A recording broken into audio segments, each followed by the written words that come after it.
Hi everyone, and welcome to the Real Talk podcast, hosted by me, Daisy Gideon.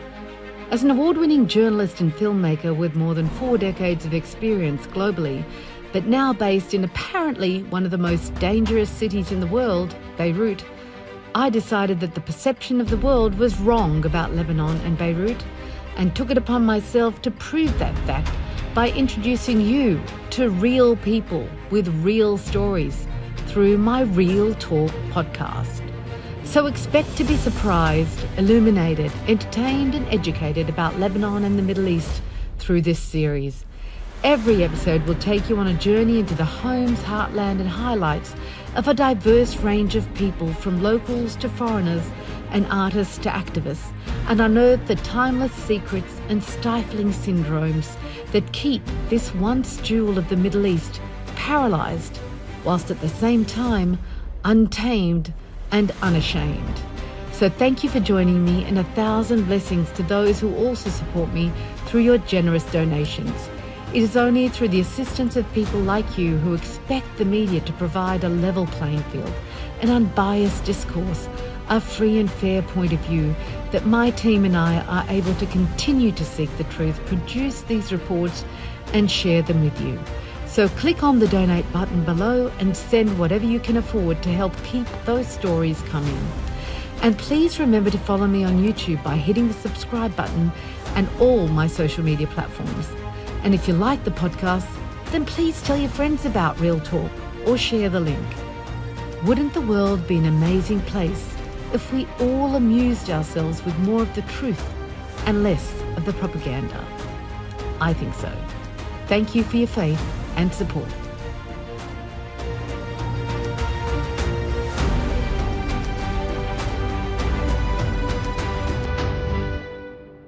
Hi everyone. This episode of Real Talk is the first of a fascinating and mind-blowing 2-part series with American Professor Roy Casagranda, in which we discuss history, the Middle East and US foreign policy. In this episode, we'll be tackling the secret history of the world that has been hidden, distorted or erased from our history books, and why. We introduce you to figures from the Arab and Islamic world that rarely receive mention, because it is an inconvenient truth that would dwarf the discoveries and inventions made by Western scientists, mathematicians and the like. It leads one to question whether the discoveries and philosophies of people, including Newton, Kepler, Bacon and Machiavelli, were really their own, or rather borrowed from those by Arab and Islamic scholars. The most fascinating point Professor Roy raised was that the intelligence and innovations known more than 1,500 years ago were not destroyed or hidden. Man would have landed on the moon in 1469, not 1969. Let that sink in. Definitely worth sticking around for. In the second episode, we'll get into a more contemporary overview of the Middle East and why it hasn't known peace since World War I, due to the interference and expansionist designs of Western empires, in particular the USA. We'll focus on US foreign policy in the region and explore the reasons behind its obsession with the Middle East and what led to America and its allies turning the region into a basket case by concocting a propagandist narrative that all Arabs and Muslims are radical fanatics that must be dominated and oppressed. So the second episode is also an eye-opener. Watch out for that one to drop in about a week. Just a heads up, we ran into a few challenges technically with this episode, so we apologise for any audio or visual inconsistencies and disruptions. Thanks for your understanding. Now let's jump in. Good morning. Good morning. How are you?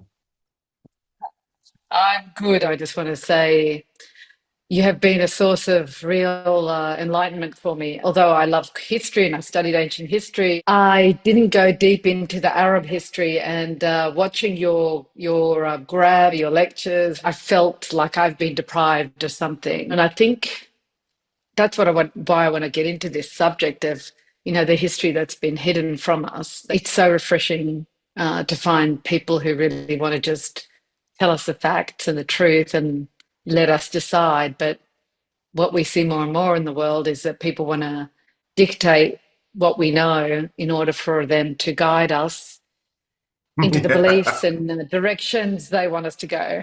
Mm. yeah. It's all a mind game. So All let a me mind game. start. It's all a mind game, yeah. So let me start by welcoming you, Dr. Roy Casagranda. I'd love to know the background of your name too, and for taking this opportunity to sit down and discuss the history that has been hidden from many of us, if not all of us, for hundreds of years. And the experience that you bring to the table and the knowledge will enable my audience, and I hopefully get spread around the world through different forms to others so that they can appreciate and be awakened. Because I think right now, I've been in journalism for 40 years and I have never seen such a thirst for knowledge as I am witnessing and have witnessed over the last year because of the Gaza genocide and the atrocities being committed in Lebanon too. So thank you very much. Thank you for having me on. I appreciate the opportunity. Great. I want to start by introducing you and giving people a background on you. You're a professor of political science and an author. You have your own YouTube channel, and you've had millions, tens of millions of views on your videos and your lectures. So it shows that there's an audience that's very interested in what you're saying and what you're teaching. Your videos have had worldwide reach, covering topics such as North America to the Middle East, and much of your research has focused on the Middle East and US foreign policy in that region, which is great because that's the area we want to focus on. I know that you've also taught and are very knowledgeable on many aspects, talking about South Africa and many other subjects, and they all probably blend into each other. But today we really want to focus on the Arab world, the Middle East, because that is the issue that's, destroying and tearing our humanity apart. You've even written a fiction novel, which we'd love to hear about, and you're at the moment writing a TV series, I believe, and a Hollywood movie, which is fantastic because I'm a big advocate of movies and the video format to teach people. And your work centres on unerasing forgotten and deliberately erased histories, which is perfect. Your political science research focuses on political philosophy, the US presidency, and US foreign policy. You're teaching at the Austin Community College in Texas. And yeah, I think if I've left anything out, please add to it. Yeah, actually, there's one more little piece, and that is that I took a leave of absence without pay from Austin Community College, and I'm currently in Dubai working for the United Arab Emirates University. So, Fantastic. yeah, But that was a te- fun life change. and how long are you there? What are you teaching there? So I'm teaching political science classes, so I'm still in the same area. When I was, let's see, how old was I? I was 21. I made the decision to move to the United States. I was actually living in Germany at the time. And I made the decision to move to the United States because I thought that's where the fight was. And, I've done a few decades now of fighting in the United States. And there's a part of me that's like, well, maybe it's time for me to just change direction and go a different path, especially because of what's been happening in the United States. Not only in America, but around the world. It's really scary. I mean, we have seen this really strange shift to the right. The way I think of the shift to the right that happened in the 1920s and the 1930s globally was, we were in crises. We had the Great Depression. It was the aftermath of World War I, and people were shocked and in despair. It was the aftermath of the Spanish flu, and people were shocked and in despair. Maybe 65 million people died in the Spanish influenza, and 13 million or so died in World War I. And you can kind of see, okay, there's a causality. There was a trigger. There was trauma. People were reacting to the trauma incorrectly, but they reacted to the trauma nonetheless. what's the trauma? What is causing this extremist right-wing movement? It's in India and Hungary, in the United States. We've seen it rise up in Poland and Brazil, even though it's temporarily been set back. I just don't, I don't get it. I can't figure it out. It seems so strange and out of nowhere. Growing up as a kid in the United States, one of the things that I thought was really interesting was the music I listened to, and the music that most of my friends listened to was sung by these pretty angry suburban white males. There was a little bit of whining, but a lot of anger in their music. And I totally got it. I totally related to it. And I loved it. And I still love it. And I still listen to it. So this isn't me bashing that culture.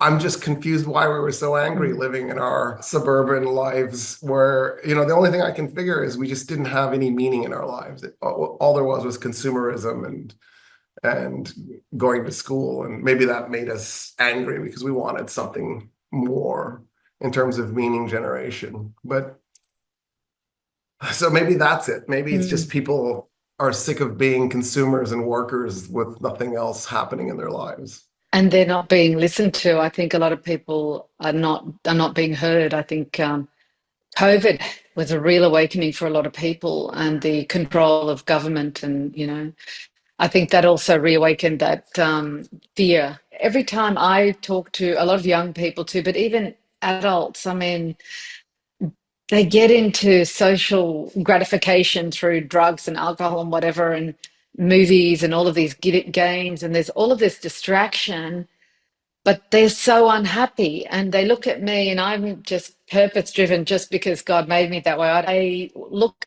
for the meaning in what I do or what life is that, presenting to me. And I don't get pulled into those trends and social norms that are around, but I find them, and I love my friends, but I just feel like they don't have meaning. And this is the age for young people, because it normally happens when they're at university and in their 20s, they're looking for their direction and their meaning, and then they get manipulated into corporate structure and security and financial and family and all of these barriers that put them into this narrow field instead of staying true to who they are and following their purpose, which would lead them to a good, solid career.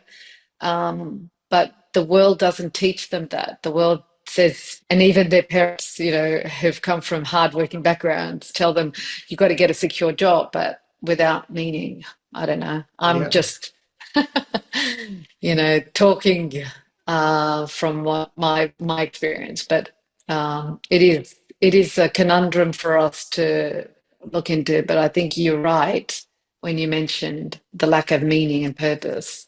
So one of the things that I'll ask my students at the beginning of a semester is, what do you think your role is in my class? What do you think you're doing here in college?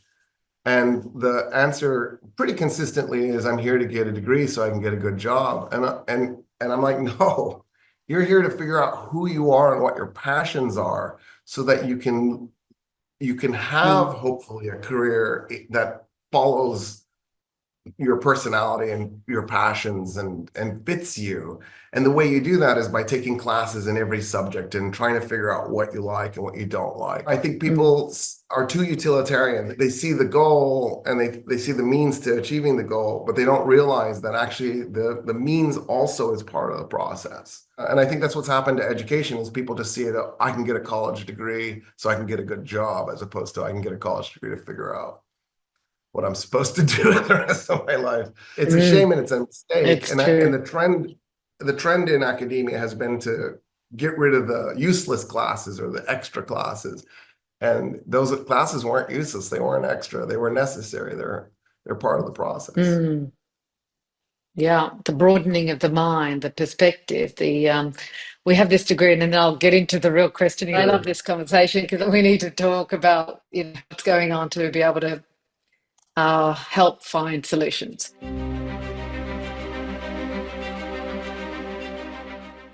So what I want to start with is a quote by Edward Said, in which he says, "History is made by men and women, just as it can also be unmade and rewritten, always with various violence and elisions, always with shapes imposed and disfigurements tolerated.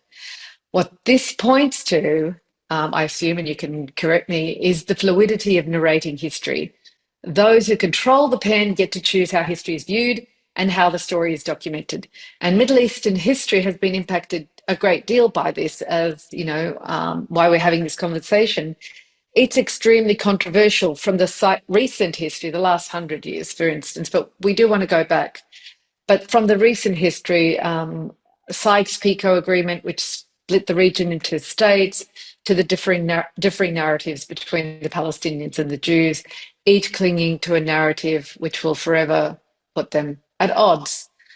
Not totally, but we see that there are different perspectives.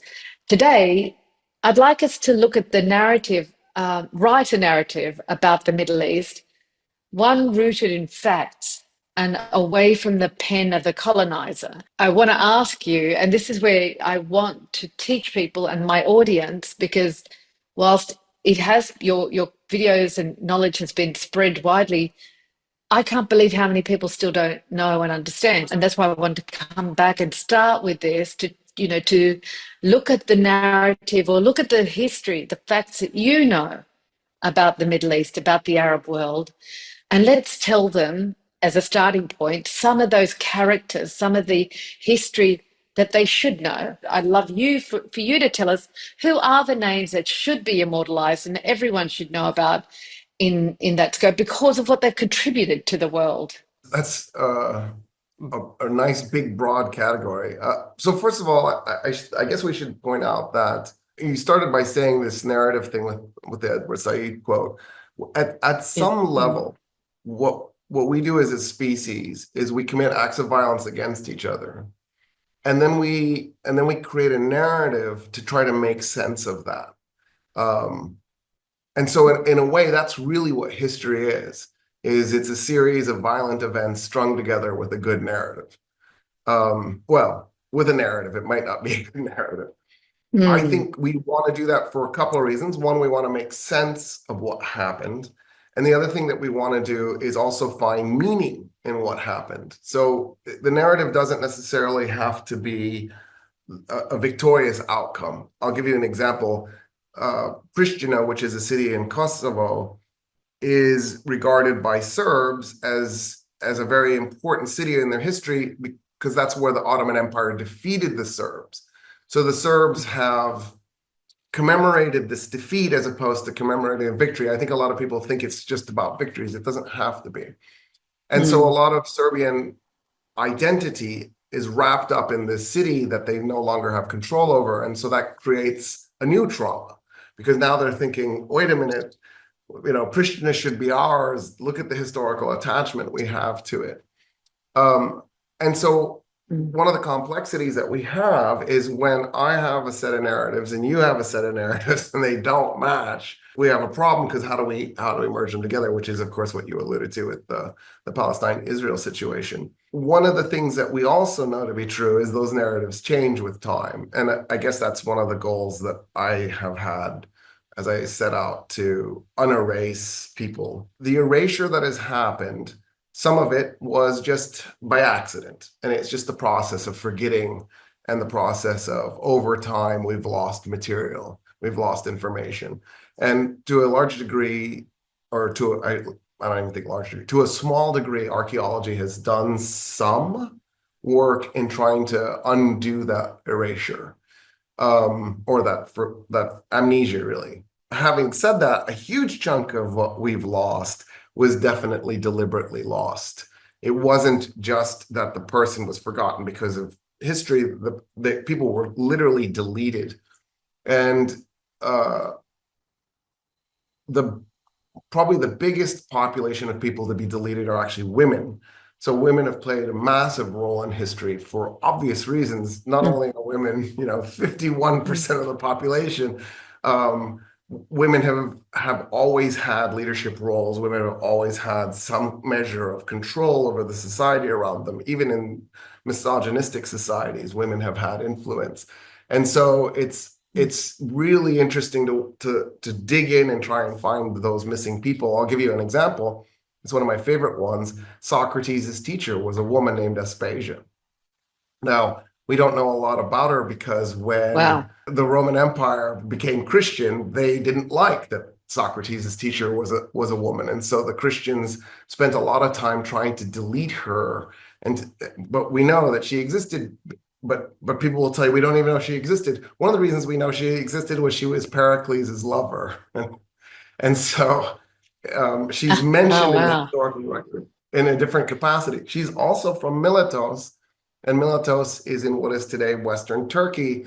It was an Ionian colony. It was a Greek colony on the coast that had a large population of non-Greeks, including Phoenicians. It's the city where philosophy originates from. Thales, the first philosopher, was a Phoenician, an ethnic Phoenician living in Miletos.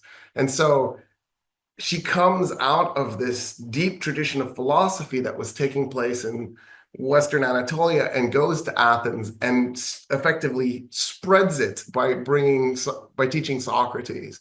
And if we still had her information, we knew about her, you could see this migration of philosophy and the importance that it played in Athenian society, that it actually has these roots that go deeper. We'll never really know what that is because of the deletion. So there's a loss that happens with this deletion. So one of the reasons why I think it's important for us to go back and figure this stuff out to the extent we can, we'll never get there completely, is just so that we can understand ourselves better and understand the origins of the civilization we live in better.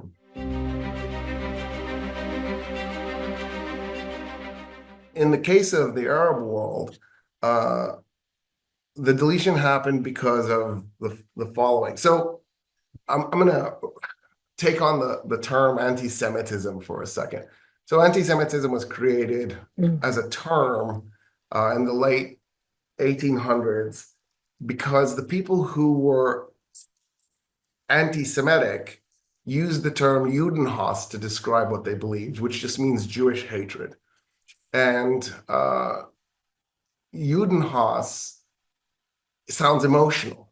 It doesn't sound scientific, Jewish hatred, right? So they wanted to have a term that sounded modern and scientific. So they came up with anti-Semitism. So Arabs and Jews are Semites. So are the Assyrian population that still exists. They're also Semites. The Babylonians were Semites. There were lots of populations of Semites living in the Middle East. We're basically down to 3 still that speak a Semitic language, so Hebrew, Arabic, and Aramaic. And of course, Aramaic is disappearing, but it's holding on. There's still a population of Aramaic speakers. So when you say anti-Semitism, one of the things that people want to do is they want to say it only applies to Jews, which is a little strange because you're saying, no, I'm anti-Semitic. That means it would apply to all Semites. The reality is that Judenhass, Jewish hatred, and that form of sort of European racism is inexorably tied to anti-Arab hatred as well. They're not separate. And the classic example of this is in 1096 when the Crusades start. The first thing the Crusaders do is they go to the Rhine River and they murder thousands of Jewish people and they rape thousands of Jewish women. And then they set off to the Middle East. And when they get to the Middle East and begin conquering cities, they are absolutely brutal to the Jewish population in those cities. And they're obviously brutal to the Muslim population as well. And so one of the things that I think people forget is that the two are completely intertwined, that anti-Arab hatred and anti-Jewish hatred have always been pretty closely combined in Europe. And that frames so much of our history to the point where, like, for example, we're pretty sure Sir Isaac Newton was reading Ibn al-Haytham, but Newton doesn't mention that he read Ibn al-Haytham.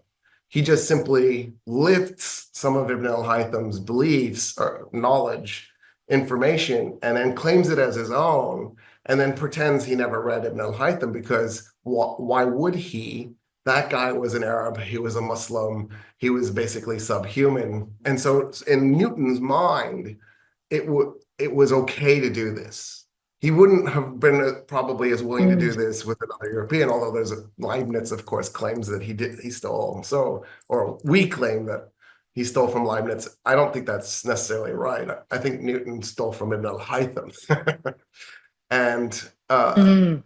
and one of the things that got me, there are two events that kind of shifted me in the way I thought about the world on a dramatic scale, and then lots of small ones. But one of them was I was 19, and I was thinking, because I was already obsessed with history when I was a kid.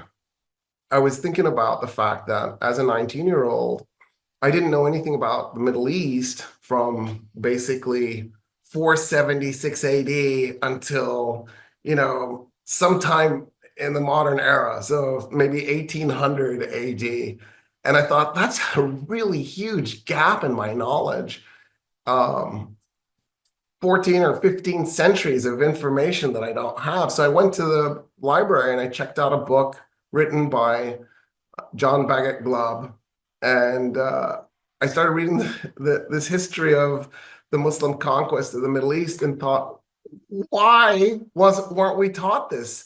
This is a world-changing event on the scale of Columbus, maybe not quite, but really close, to the point where not only does the second largest religion on earth get created, the type of technology and information and philosophy and mathematics and science and the changes to the way we do agriculture, everything comes out of this moment. And it is such a dramatic moment. It is such a sea change moment. It's definitely grander, more important than anything that Alexander the Great did or Julius Caesar did. And, the only person that I think even competes with them, the only three people or only the other two people that compete with that moment are Jesus Christ and Christopher Columbus, because of the magnitude of what they do as well. And so to just not even mention that history, it was such a shock. And, of course, right around the same time period, I read 1984. And I realized, oh, we're in that 1984 nightmare where they're deleting newspaper articles so that they can delete the past, so they can control the past. So I wanted to set all that up because I want to be clear where I'm coming from. I said there were two events. The other one was when I was in grad school. I was reading Husserl and then later on reading Heidegger. And in the process, I started going through their bibliography, which, by the way, I recommend people do. It's boring, but it's necessary. And I go, who's Ibn Sina? Like, who's this guy? And I found myself going back and going, wow, there's so much information that's there that was deleted that we just need to look at. So you said you wanted me to mention some names. By the way, you may have to Yeah, interrupt but me just because just I'll just keep talking. that's all right. When you say just before you list them, that's just to clarify, eliminated, but it's eliminated as in hidden, not really destroyed, is it? The histories, you're saying So there's so much history. yeah, some of it is destroyed, some of it is hidden. So we have access to a lot of it. It's just a matter of going and doing the digging and finding it. But Mm. unfortunately, a lot of it was destroyed. It's not clear to me how much of it was destroyed on purpose. I suspect most of it was destroyed just because of the function of history. So, or the lack of taking care of things. We hope you're enjoying this latest podcast and just wanted to remind you to subscribe to my YouTube channel or wherever you get your podcasts so you never miss an episode. And if you believe our work is worthy, then please support independent journalism and free speech by clicking on the button below and giving whatever you can afford. Thanks again. Now let's get back to the podcast.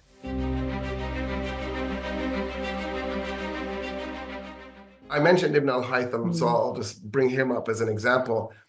I think we believe he Yeah. wrote something like 130 books, and I think we have 20 of them. So, we're missing the majority of what Ibn al-Haytham did. What we do have is so extraordinary, it makes you really wonder what the rest of it was. That's And, right. I think our hope is that what the rest of it was not important. That's why I got lost. People didn't keep track of it because it just wasn't very valuable. And, it might still be out there. It might be in a library where it hasn't been cataloged. It might be, like, for example, in Al-Azhar in Cairo or in Timbuktu in Mali. Or it might be in somebody's attic, right? There's all these collections of books and material that people don't even know they have. So the future might reveal more things. I mean, we're always finding new things from the past that kind of shock us and surprise us. And for al-Haytham, what was his greatest gift to humanity and the world? In the area of gravity, was it, or in something else? What did Isaac Newton really take from him, Yeah, gravity borrow is from definitely him? part of it. So Ibn al-Haytham was a polymath. He didn't believe in subject matters. By the way, I totally agree with Ibn al-Haytham. Sometimes what we do is ludicrous. Like, I'll give you an example of my protest. Political scientists believe there's such a field as political science. But how can you know anything about politics if you don't know some psychology, some economics, some philosophy, some history? Like, the idea that I'm going to just study politics and not study those other fields is kind of absurd. I don't even know what that Yeah, would be. You would literally not know kind of. anything. You're just reading constitutions. Like, where is this coming Mm. from? I would think you would want to know some cultural anthropology, some sociology. I think you need to know some physics and some biology to be a political scientist. So at the end of the day, most of those thinkers from that time period were like that. They sort of studied whatever caught their attention. Ibn al-Haytham's famous book is the Book of Optics. It was published 1,003 years ago. So we just missed the 1,000th anniversary.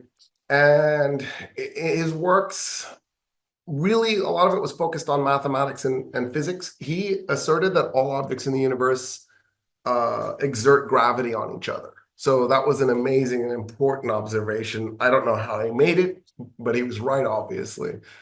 He discovered that light had a finite speed, that it traveled in waves. He did the world's first ever scientific method. Lao Tzu was laying the foundation to possibly do that, but the Chinese cut that off, and Lao Tzu doesn't get the credit because Ibn al-Haytham actually finally did it. High probability Ibn al-Haytham was reading Lao Tzu because Ibn al-Haytham reinvented the camera obscura. Lao Tzu invented the original camera obscura. So Ibn al-Haytham is the guy who figured out the lens. And so every morning I wake up, I'm very grateful to him. He didn't invent glasses, but he didn't make the world's first lenses. That's obviously part of the reason why he wrote the Book of Optics. He did calculus. He was doing calculus 600 years before Newton. He stated Newton's first law of motion. I think that's right. 600 years before Newton. He stated Kepler's first law of planetary motion 500 years before Kepler did. He did the scientific method 600 years before Bacon did it. So he was centuries ahead of European philosophers and scientists, and by the way, polymaths, because a lot of these guys like Bacon were also polymaths. So the tragedy of this, from my perspective, is, Newton was a little bit of a thief. We know that. He was a little bit, he stole ideas from other thinkers and didn't credit them.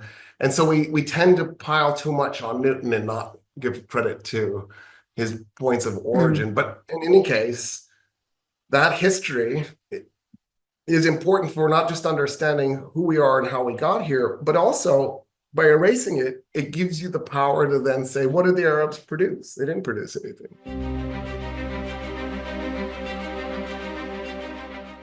I'll say an anecdote. So Niccolo Machiavelli is a person I've studied because, well, I'm a political scientist. I'm going to just admit it. I love Machiavelli. So just throw that out there. Part of it is probably because his portrait looks a little bit like my dad. So I'm probably having some kind of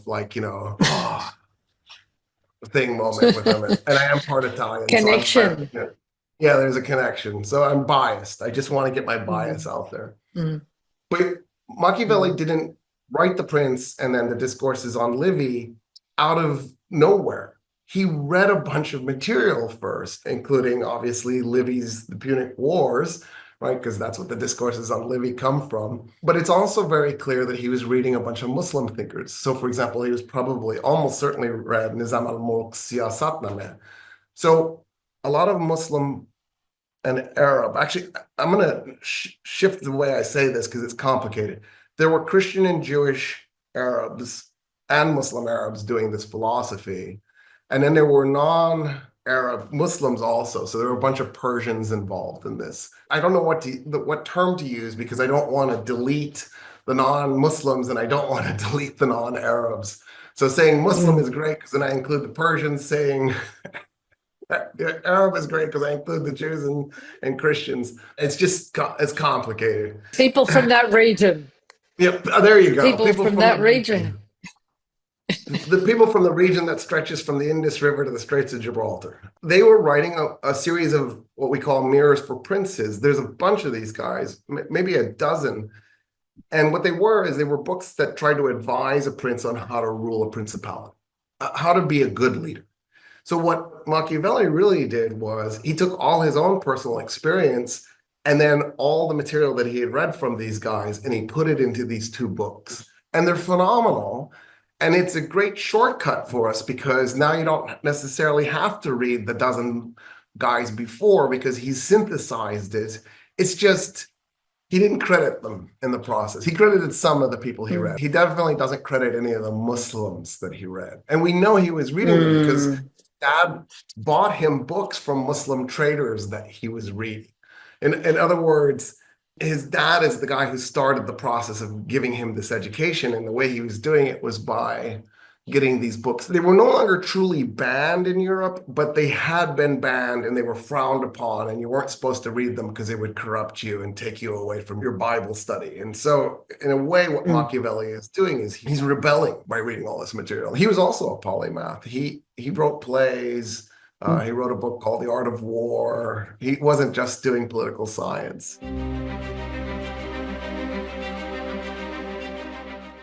There was a great deal of censorship. Obviously, there was a fear. I mean, obviously, I read about this before too, but was it the church who was making that decision about what you read and what you could read and why those books weren't allowed at that time? Okay, so, well, here's what happened. There was the Great Library, and the Great Library, the person who started the process of building it was Ptolemy I. His son completed the majority of the structures. They added on material or more structures later, but the thing was up and running under his son's reign. The idea behind the Great Library was that it would be a repository for all the knowledge of the world. So it was like the first attempt at an internet. And they achieved things at the Great Library, which are truly extraordinary. The reason why Ptolemy located the Great Library in Alexandria was because he believed that Egypt had so much technology that if you could harness that technology and put it into developing new technologies, you could really advance civilization. And we think that library got to somewhere around 1 million books. And just to put in perspective what 1 million books would be in a modern world, the US Library of Congress reached the 1 million book mark in 1905.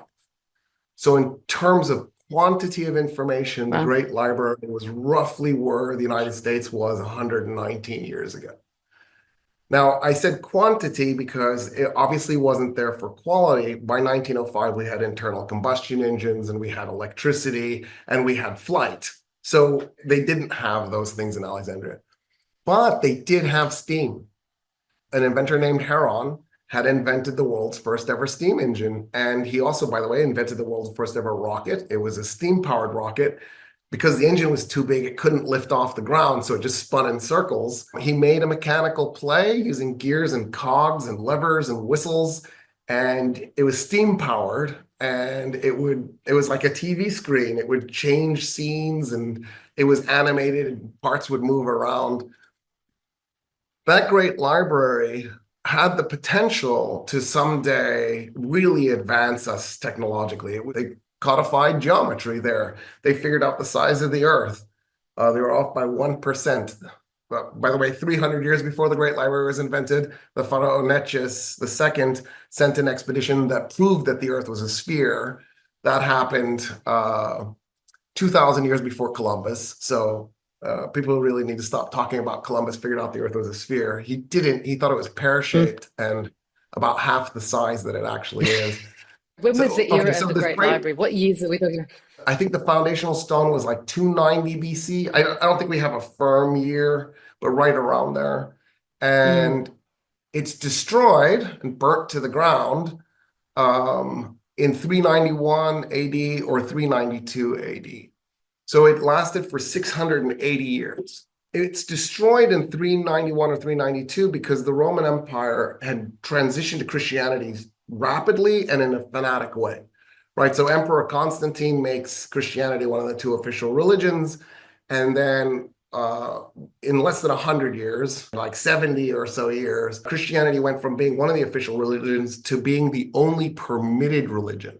Emperor Theodosius I declared in 391 AD that no non-Christians would be permitted to live in the Roman Empire, that it was illegal to not be Christian.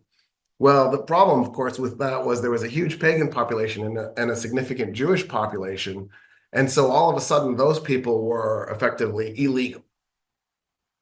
And what the response in Alexandria was a political maneuver. The Archbishop of Alexandria ordered a mob to help him implement this. So the mob, first thing it did was attack the Jewish population. The second thing it did was attack the pagans. The third thing it did was set the Great Library on fire. After that, Pope after Pope after Pope banned the books that were effectively, in their mind, the distraction from the Bible. And that, in other words, the only legal book was the Bible. And that lasted throughout much of the Middle Ages. In the meantime, the Arabs are creating modern agriculture. They're creating modern medicine. Arabs and Persians are creating modern medicine because, right, Ibn Sina is the father of modern medicine. He was a Persian. They're lighting their streets with oil lamps. They're figuring out new mathematical ways of being. For example, there's a Persian named Khwarazmi creates algebra.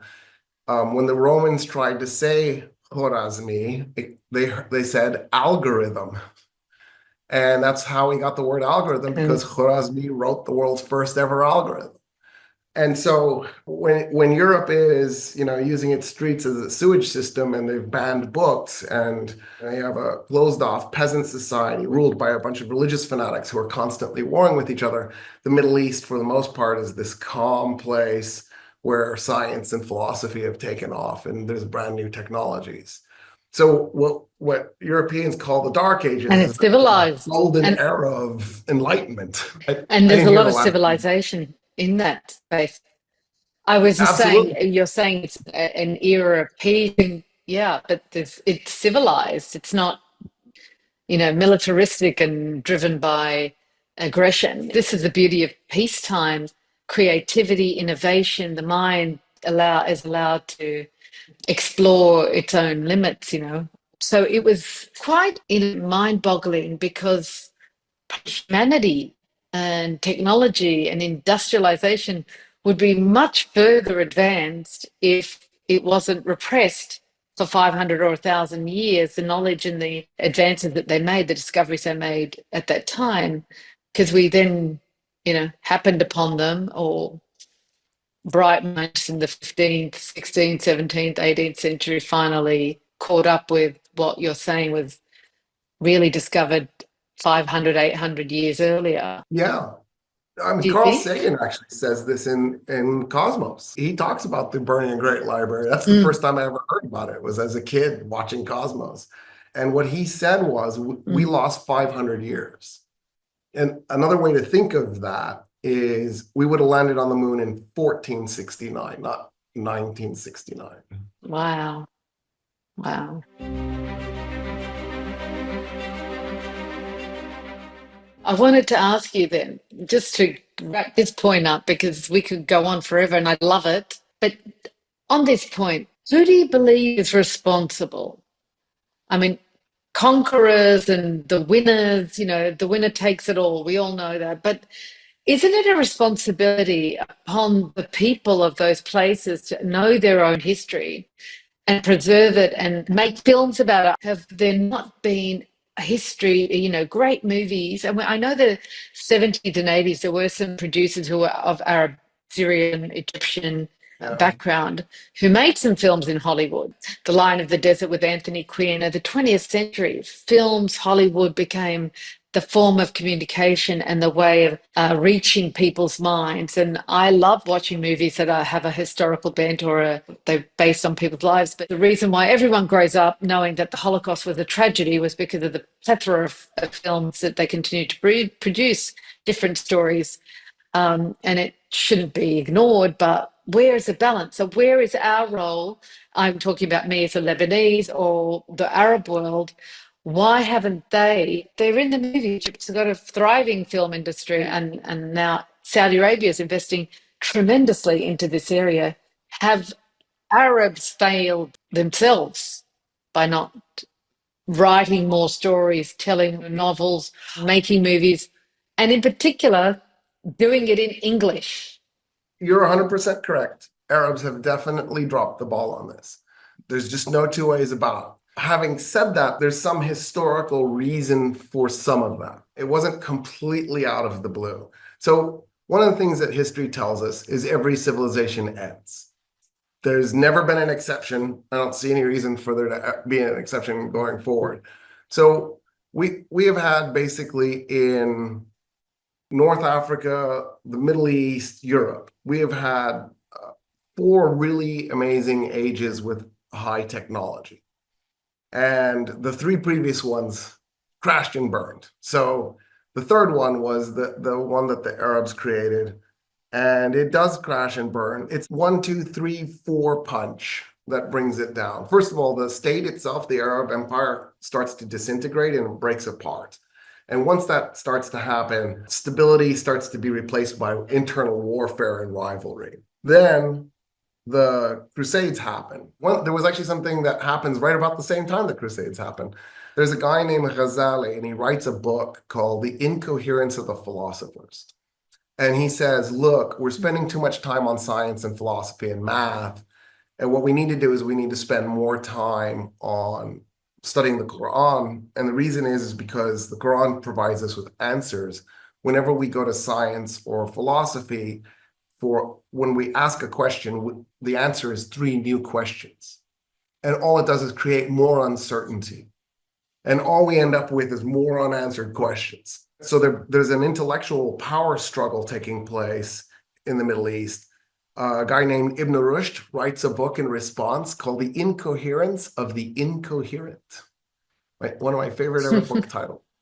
And he basically says Ghazali is an idiot. And he says, look at what we've achieved. We have modern medicine, we have modern agriculture, we have streets lit up with oil lamps, we have fresh water pumped into people's homes, we are drinking coffee, we've invented sorbet. He's going on and on about all the wonderful things they have. Why would you reject that? Because you wanted more uncertainty. Let's embrace the doubt and accept that the questions will be answered with more questions. And obviously that struggle is taking place. The Arab state has collapsed. It's broken up into these little statelets. And then the Crusades hit.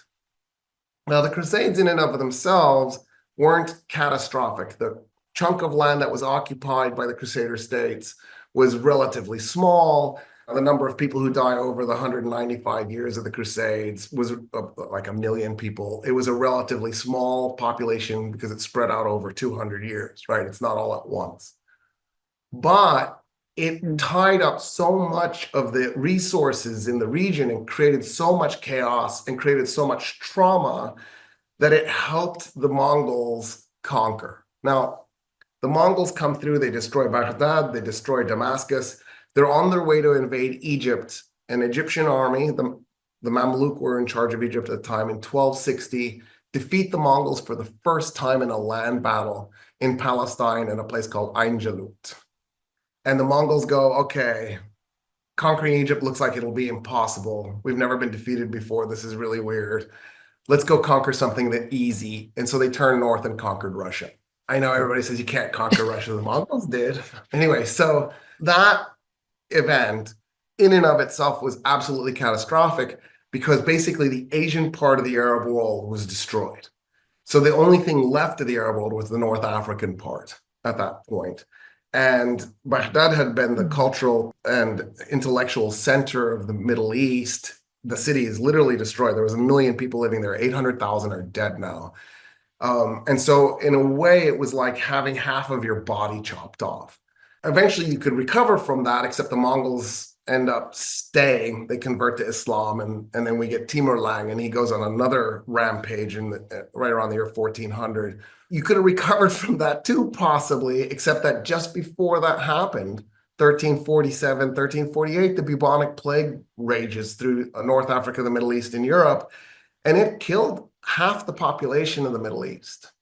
I think Morocco only got back to its population level that it had 650 years ago. I think it only got back like 20 years ago. It took 600 years to replace that lost population. And the bubonic plague kills the young and the old. Well, the old are your teachers and the young are your students. So it was absolutely devastating to intellectual life. And the Arab world has literally spent the last 650 years trying to get back on its feet.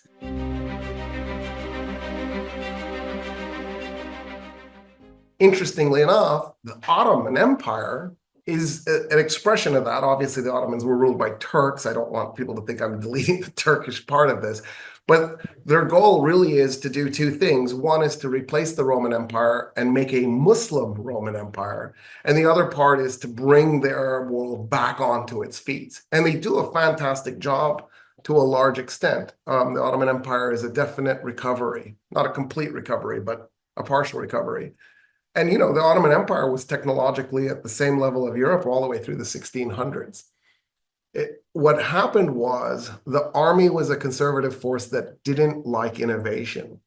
And sultan after sultan after sultan would come in and try to do these reforms and modernize the Ottoman Empire, and the army would resist. The army would do coup d'etats, assassinations. The army just didn't want to advance the Ottoman Empire technologically, and they got left in the dust. And that's why they eventually will collapse. What's worth pointing out is until the Ottoman Empire collapsed, well, really until the 1800s, because the Ottoman Empire, even though it hadn't collapsed in the 1800s, was so weak, it kind of didn't matter as much anymore. Throughout the entirety of human history, up until basically the last 200 years, the Middle East has always had a global superpower, whether it was the Persian Empire, the Egyptians, the Ottoman Empire, the Arab Empire. And the Middle East had always been a center of innovation and intellectual learning and discovery, whether it was the Library of Alexandria or the House of Wisdom in Baghdad. And it's only been the last couple of centuries that hasn't been true. So in a really weird way, the world we're living in now is the world that isn't the norm. It's this really strange Middle East missing almost place. And Arabs should have done a better job of preserving and holding on to that information. But they have a little bit of an excuse for why it fell apart. The fact that it's taken this long to get back on their feet is a problem. But, that's the golden age for European conquest, colonization, and genocide. And it was hard for the Ottoman Empire to keep up with European improvements because Europe was plundering so much wealth initially from North and South America. And then eventually, plundering wealth from Asia and Africa as well, that if you're the Ottoman Empire and your goal is not colonization and conquest, you can't keep up. There's no way. The only way that the Ottoman Empire would have been able to succeed is first the army would have had to stop resisting reforms. And then the second thing is they would have needed to send fleets out to conquer parts of North and South America as well so that they could participate in the giant wealth plunder event. And I think the latter part was anathema. It never occurred to them that that's what they should be doing. They weren't quite as ambitious as the Spanish, Portuguese, French, and English, and Dutch, and Swedes. That makes a lot of sense. But this last 100 years, I guess it's also the image of the Middle East and the Arabs in the deserts, and they're portrayed as Bedouins with no education, no sophistication. Lebanon and the Levantine area were the only ones that were credited with some sophistication, those that lived by the shore. And that's a disservice to Iraq and those historic civilizations that have brought so much to the world. Thanks for joining us for part one of our two-part series with Professor Roy Casagranda, and I hope it delivered on the punches I promised at the very start. Stay tuned for the next episode, where we will talk about modern Middle Eastern history and the US intervention in reshaping the Middle East. Stay tuned, that episode should be dropping in about 2 weeks. Hope to see you then. Cheers.